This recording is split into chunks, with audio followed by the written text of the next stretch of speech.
नमस्कार, metro city में आप सभी का स्वागत है। मैं हूं आपके साथ सृष्टि शुक्ला। बुलेटिन की शुरुआत करेंगे बड़ी खबर के साथ। गुरुग्राम से आपको बड़ी खबर बता देते, जहां पर सेवक ऑन कार्यक्रम का आयोजन किया गया है। सीएम ने सेमिनार में शिरकत की। RWA के लिए सेमिनार हुआ, ये आपको बताते चले। गुरुग्राम से बड़ी खबर।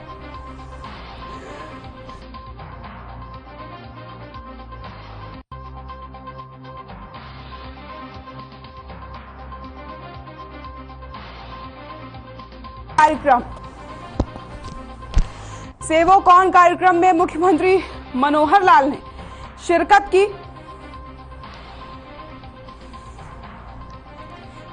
RWA के लिए किया जा रहा है सेमिनार। समापन कार्यक्रम को मुख्यमंत्री मनोहर लाल ने संबोधित किया। गुरुग्राम से बड़ी खबर।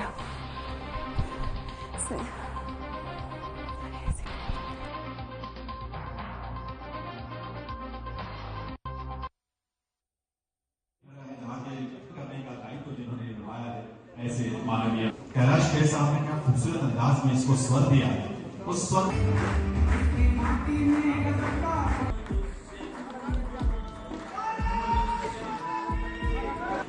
अपने मन में और भी महसूस करें कैलाश खेर साहब की आवाज।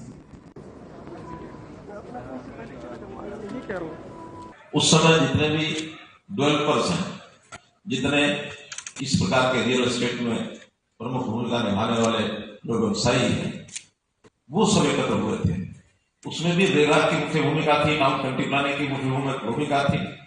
और दिन भर में उस समय इतने सुझाव आए थे, जो अभी हमारे गुप्ता जी ने बताया कि 15-16 जो सुझाव थे, और विदिन मंथ उन सबको पूरा कर दिया गया। मैं बधाई देता हूं हमारे टाउन कंट्री प्लानिंग डिपार्टमेंट को भी, और रेरा के सहयोग से जो सब किया गया, उससे एक अच्छा एक वातावरण बना है पूरे यानी सेक्टर में। रियल एस्टेट सेक्टर की कठिनाइयां वो समझी गई। उसी दिन ये विचार आया कि केवल रियल एस्टेट जो डेवलपर्स हैं उन्हीं की कठिनाइयां नहीं है, बल्कि उस डेवलपमेंट के बाद जो कंज्यूमर्स हैं, जो फ्लैट ओनर्स हैं, RWA के माध्यम से अपनी आवाज को आगे बढ़ाते हैं, उनकी अपनी कठिनाइयां हैं। तो मैं वादा किया था कि उनका एक सेमिनार करेंगे। आज उस सेमिनार को किया गया है। बहुत मेरा बार बार जो गुरुग्राम में आना होता है, बहुत लोगों से हमें व्यक्तिगत मिलना होता था, बातचीत होती थी, अपने कुछ ना कुछ हमको अपने रिकमेंडेशन भी देते थे, उसमें भी विषय आते थे। और आज जो दिन भर की चर्चा आपकी हुई है, मुझे जो ब्रीफ किया गया है, वो सब कठिनाइयां जो आपकी हैं उन सब कंसर्न है। कठिनाई तो किसी की भी नहीं रहनी चाहिए। हम तो गुरुग्राम जैसे शहर में रहते हैं, अच्छे एलिट जो क्लास है वो लोग हैं, तो उनकी अपनी कठिनाइयां हैं। और उन कठिनाइयों को हल करने के लिए आप लोग तो सरकार की लिमिटेशंस भी समझते हैं, कानून समझते हैं, नियम समझते हैं, सरकार की ओर से जो दिए गए दिशा निर्देश हैं उनका अध्ययन भी करते हैं। उसके अंदर लिमिटेशंस। पलवल से इस वक्त की बड़ी खबर आपको बता देते हैं। फर्नीचर शोरूम में आग लगी है। 4 घंटे बाद भी नहीं पाया गया आग पर काबू। दमकल की 6 गाड़ियां मौके पर मौजूद। शोरूम मालिक का लाखों का नुकसान हो चुका है। शोरूम मालिक का लाखों का हुआ नुकसान। पलवल से बड़ी खबर। फर्नीचर शोरूम में लगी भीषण आग। फर्नीचर शोरूम में लगी भीषण आग। 4 घंटे बाद भी नहीं पाया गया आग पर काबू। दमकल की 6 गाड़ियां मौके पर मौजूद।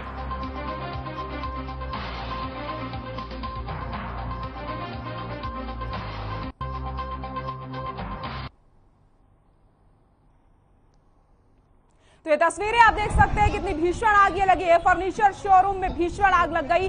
4 घंटे का समय बीत चुका है, लेकिन अभी तक आग पर काबू नहीं पाया गया है और शोरूम मालिक का लाखों का नुकसान यहां पर हो गया है। दमकल की 6 गाड़ियां मौके पर मौजूद हैं। आपको बताते चले,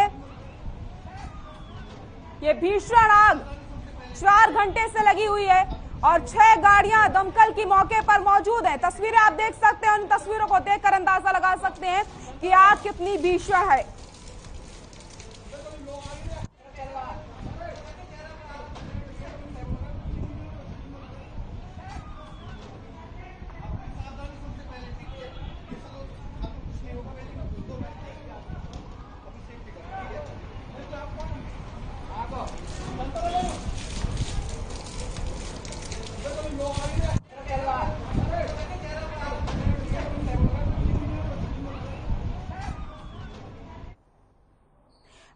के निर्दलीय विधायक बलराज कुंडू से खास बातचीत की हमारे संवाददाता रवि चंदेल ने।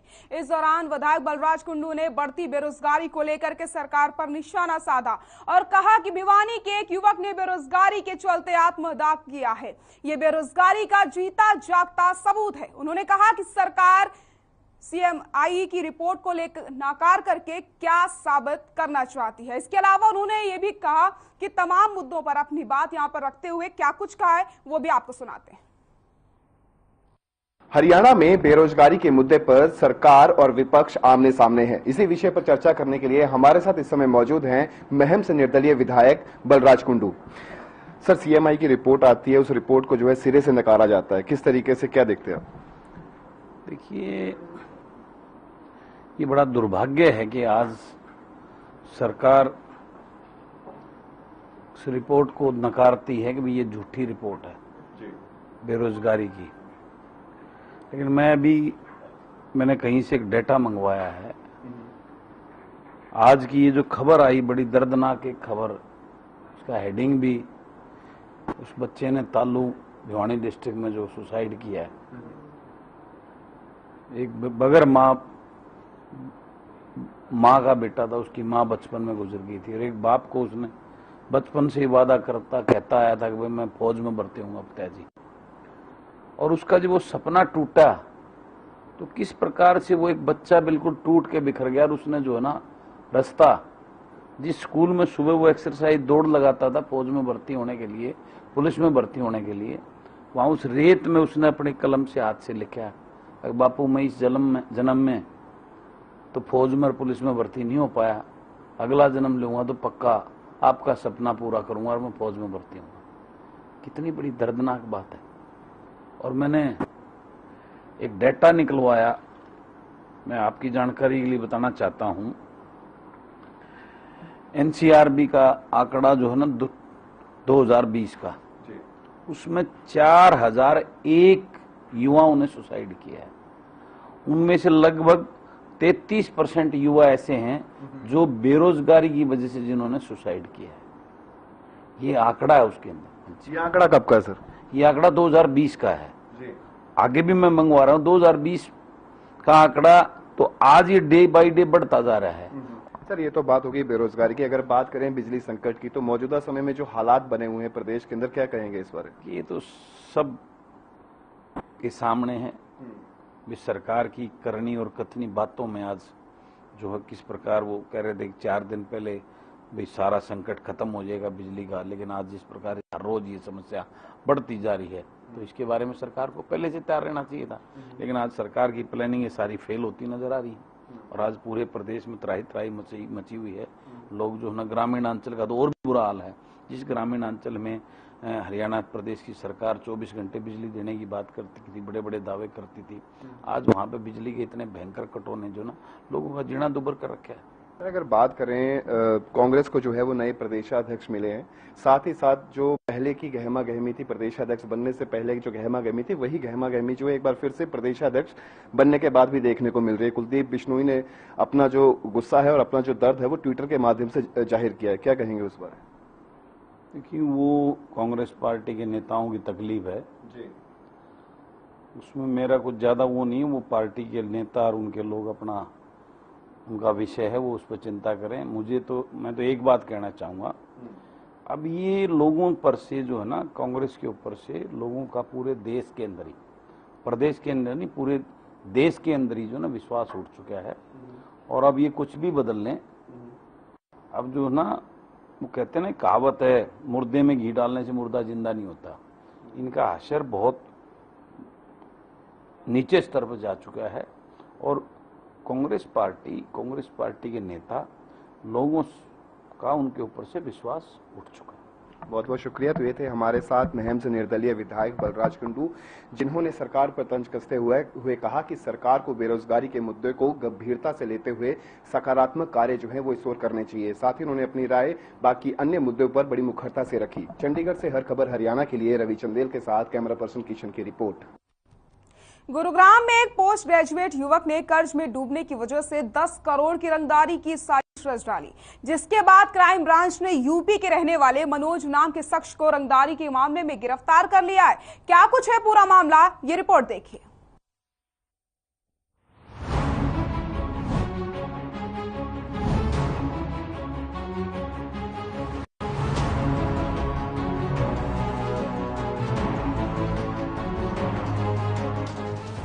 रंगदारी मामले में गिरफ्तारी, बुलडोजर गैंग के नाम पर मांगी फिरौती, कर्ज में डूबे पोस्ट ग्रेजुएट ने रची साजिश। वैसे तो गुरुग्राम में आए दिन अपराध बढ़ते हुए नजर आ रहे हैं, लेकिन क्या हो जब आपका ही कोई जानकार आपसे फोन करके अपनी पहचान छिपाकर आपसे 10 करोड़ की रंगदारी की मांग कर दे। जी हाँ, ऐसा ही कुछ यूपी के रहने वाले मनोज नाम के लड़के ने किया। दरअसल मनोज पोस्ट ग्रेजुएट है और एक प्रॉपर्टी ब्रोकर है। वहीं मनोज गुरुग्राम के पौष इलाके में प्रॉपर्टी ब्रोकर के तौर पर काम कर रहा था, जिसमें हुए नुकसान और बढ़ते कर्ज के चलते उसने अपने जानकार प्रॉपर्टी ब्रोकर से ही 10 करोड़ की फिरौती मांग डाली। मनोज ने अपने जानकार प्रॉपर्टी ब्रोकर से फोन पर कहा कि मैं बुलडोजर गैंग से बोल रहा हूँ, अगर तुझे आगे धंधा करना है तो 10 करोड़ की रंगदारी देनी होगी, वरना अंजाम भुगतने होंगे। जैसे ये फोन प्रॉपर्टी ब्रोकर के पास आया, मानो उसके कदमों के नीचे से जमीन खिसक गई। उसने इस मामले की सूचना पुलिस को दी और पुलिस ने महज कुछ ही घंटों में मशक्कत के बाद आरोपी मनोज को उस वक्त धर दबोचा जब मनोज प्रॉपर्टी ब्रोकर पर रंगदारी देने का दबाव बनाने में लगा हुआ था। एक सेक्टर 65 के इलाके में रहने वाले व्यक्ति को किसी अनजान व्यक्ति ने 10 करोड़ रुपए की फिरौती मांगी फोन करके, पहले व्हाट्सएप के माध्यम से, फिर वैसे, और वो बार बार उससे कॉल कर रहा था और उसने शिकायत की। तो हमने सेक्टर 65 पुलिस स्टेशन में उसका केस रजिस्टर करके और इन्वेस्टिगेशन शुरू की गई। और during investigation within 24 hour हमने हमारी क्राइम टीम सेक्टर 40 के इंचार्ज सब इंस्पेक्टर गुणपाल और सेक्टर 65 पुलिस स्टेशन की टीम ने मिलके वो जो व्यक्ति जिसका नाम इस सारे मामले में मनोज कुमार सामने आया है, उसको गिरफ्तार किया और उससे पूछताछ की। तो उसने बताया कि मेरे को ये था, मैं भी प्रॉपर्टी का ही काम करता हूँ और मेरे को ये अंदाजा था कि इस आदमी के पास काफी पैसा है और ये मैं इस तरह से अगर इसको धमकी दूंगा तो ये मेरे को काफी मोटी रकम दे देगा। इसके चक्कर में मैंने ये फिरौती की कॉल की थी, इसको धमकाया था। वहीं एसीपी क्राइम की माने तो क्राइम ब्रांच ने 10 करोड़ की रंगदारी मामले में यूपी के रहने वाले मनोज नाम के आरोपी को गिरफ्तार किया है। उन्होंने बताया कि मनोज को बिजनेस में काफी नुकसान हुआ था और गलत आदतों के चलते मनोज पर कर्ज बढ़ता चला गया, जिसके बाद मनोज ने ये साजिश रच डाली और अपने बिजनेस साथी से 10 करोड़ की फिरौती मांगी। वहीं क्राइम ब्रांच ये भी तफ्तीश करने लगी है कि मनोज का ये पहला अपराध है या इससे पहले भी आरोपी पर कोई और वारदात दर्ज है या फिर नहीं। हर खबर के लिए गुरुग्राम से संजय खन्ना की रिपोर्ट। गुरुग्राम क्राइम ब्रांच की टीम को बड़ी सफलता हाथ लगी है। आपको बताते चले, क्राइम ब्रांच की टीम ने 2 बदमाशों को गिरफ्तार किया। दरअसल बीते 23 अप्रैल को सुहाना के सदर बाजार इलाके में बदमाशों ने शॉप संचालक से 10 लाख की रंगदारी मांग करके देसी कट्टे से एक के बाद एक 2 फायर करके इलाके में सनसनी फैला करके मौके से वो फरार हो गए थे, जिसको क्राइम ब्रांच की टीम ने पकड़ने में कामयाबी हासिल कर ली है। वहीं इस पूरे मामले में एसीपी क्राइम प्रीतपाल सिंह ने बताया कि 2017 में भी राहुल के साथियों ने इसी शॉप पर फायरिंग करके 10 लाख की फिरौती मांगी थी, जिसके बाद राहुल के साथी गिरफ्तार भी हुए थे। लेकिन अब राहुल उर्फ लंगड़ा, जो खुद को बाहुबली समझने लगा था, रंगदारी मांगने की नियत से फायरिंग करके आतंक मचाया था, जिसके बाद मामले की तफ्तीश क्राइम ब्रांच सोहाना को सौंपी गई और क्राइम ब्रांच ने वारदात में शामिल राहुल और कपिल को गिरफ्तार करके मामले का खुलासा कर दिया। फिलहाल पुलिस आगे की कार्रवाई में जुटी हुई है।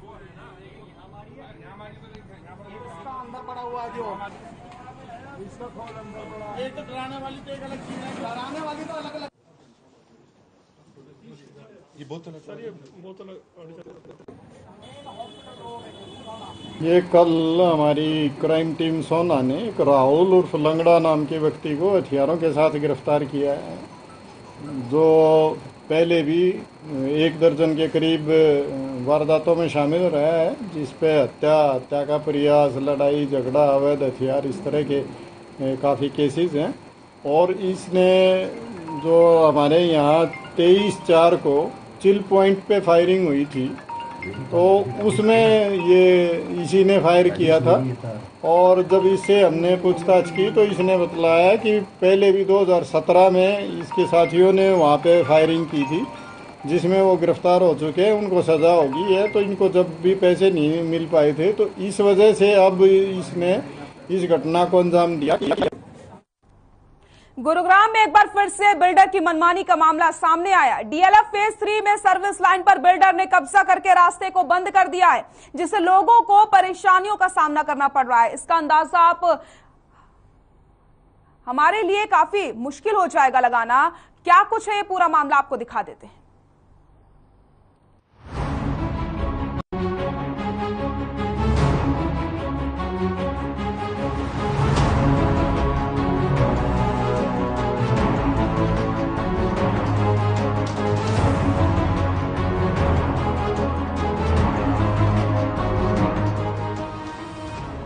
गुरुग्राम में बिल्डर की मनमानी।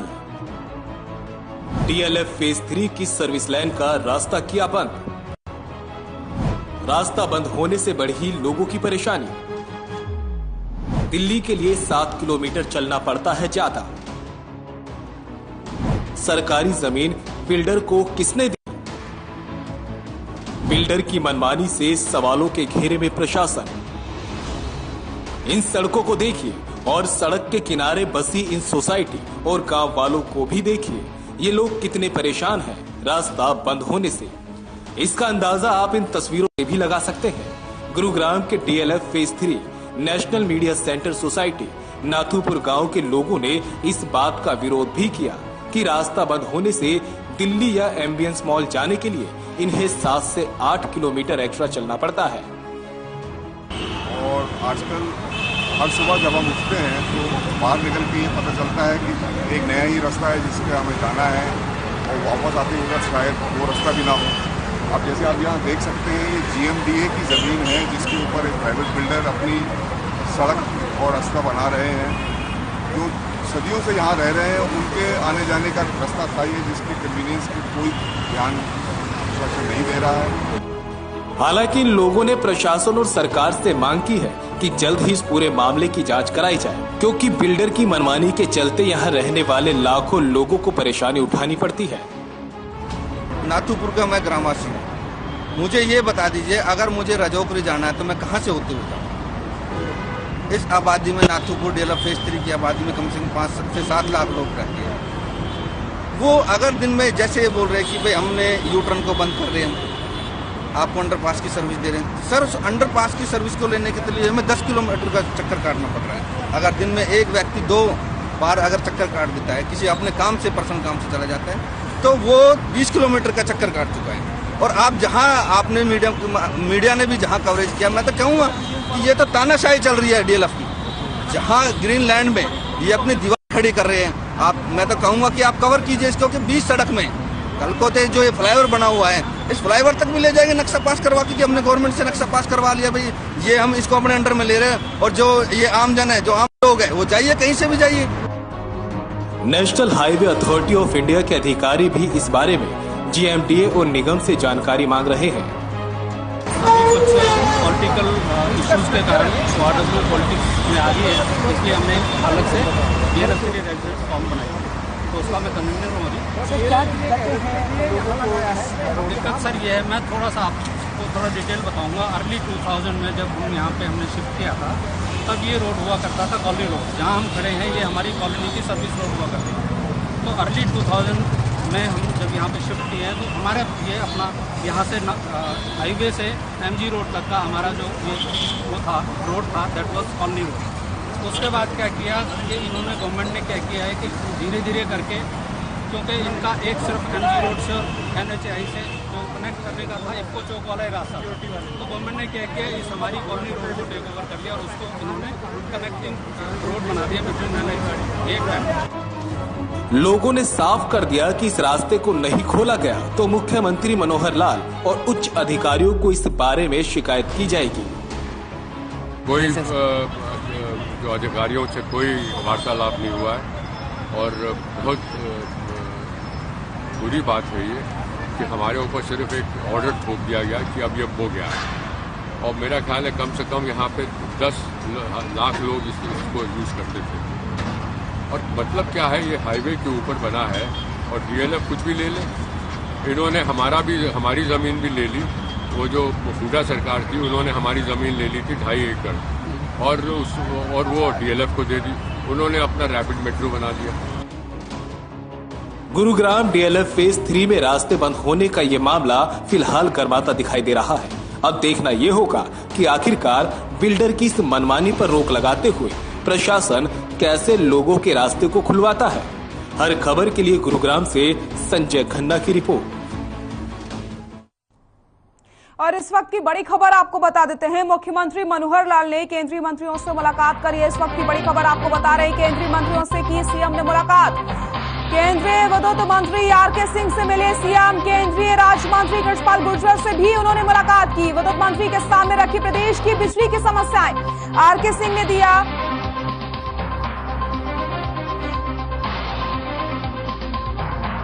आपको बताते चले, मुख्यमंत्री मनोहर लाल ने केंद्रीय मंत्रियों से मुलाकात करी है। दिल्ली से बड़ी खबर, विद्युत मंत्री के सामने प्रदेश की बिजली की समस्याएं रखी गई हैं और यहां पर जो भी बिजली की समस्याएं उन पर पूरा सहयोग देने की यहां पर बात कही गई है। दिल्ली से बड़ी खबर आपको बता रहे हैं, केंद्रीय राज्य मंत्री कृष्णपाल गुर्जर से भी मुलाकात की है। विद्युत मंत्री के सामने रखी प्रदेश की बिजली की समस्याएं। आरके सिंह ने दिया पूर्ण सहयोग का आश्वासन। तो पूरी तरीके से सहयोग देने का यहां पर आश्वासन दिया गया है। दिल्ली से बड़ी खबर आपको बता रहे हैं, केंद्रीय विद्युत मंत्री आरके सिंह से मिले हैं मुख्यमंत्री मनोहर लाल। तस्वीरें भी आपको हम दिखा रहे हैं, तस्वीरें आपकी टीवी स्क्रीन पर। केंद्रीय मंत्रियों से की मुख्यमंत्री मनोहर लाल ने मुलाकात और इसी के साथ बिजली की समस्याओं को रखा गया है और साथ ही साथ बिजली की जो समस्याएं हैं उनको लेकर के पूरा सहयोग देने का यहां पर आश्वासन भी मुख्यमंत्री को दिया गया है। केंद्रीय मंत्रियों से मुख्यमंत्री मनोहर लाल ने मुलाकात करी है। तस्वीरें आपको हम दिखा रहे हैं, आपकी टीवी स्क्रीन पर ये तस्वीरें।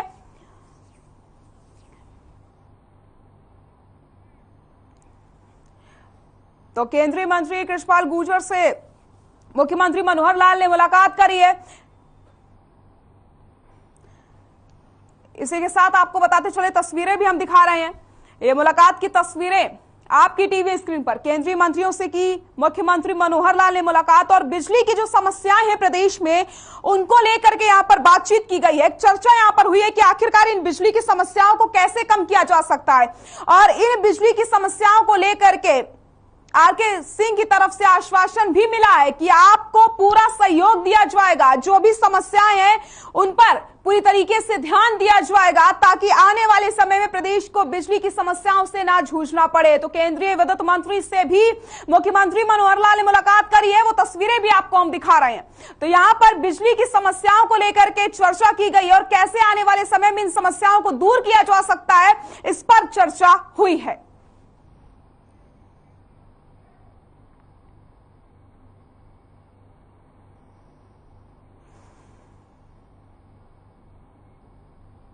मेट्रो सिटी में फिलहाल के लिए इतना ही। नमस्कार।